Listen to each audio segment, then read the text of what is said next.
Nampak terang ni betul? Ya. Itu sebab sebab dah dicocok mata tadi tu. Kalau tak cocok mata tadi bagus. Cuba angkat tisu ni. Apa tak nak turunkan kamera, takut dia jatuh handphone ni. Nampak tuan tu, nampak tu tali pocong tu.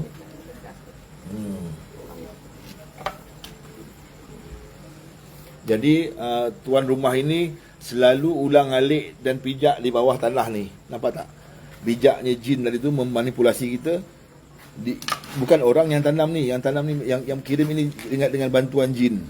Jadi jin inilah yang meletakkan di tempat ahli rumah tadi tu langkah hari-hari. Rupa-rupanya tempat dia mengangkat baju, menyidai baju. Kenapa hati saya mendorong mereka untuk buka batu ni?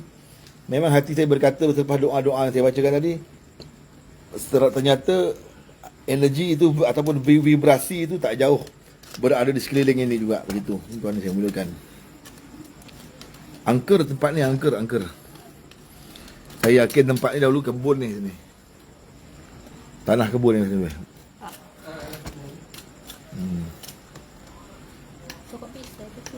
Pokok pisang ni. Jadi ini wujudnya pocong ni. Kita ke sini. Alhamdulillahirabbil alamin, insya-Allah sembuh sihat dik. Tuan-tuan sebutkan ni, tengok ni. Nampak ni. Dik tengok cahaya nampak tak?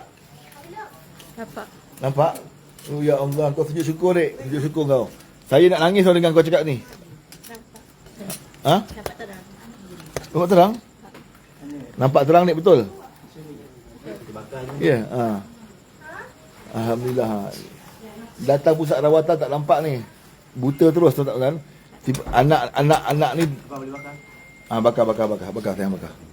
Nanti dulu dibacakan doa dulu. Bismillahirrahmanirrahim. Qul ya tawaffakum malakul mautil ladzi ukila bikum summa ila rabbikum turja'un. Inna lillahi wa inna ilaihi raji'un. Pulang kalian ke alam masing-masing tanpa apa-apa syarat mulai hari Islam malam ini. Aku peringatkan dikau tentang perjanjian kalian dengan Nabi Sulaiman.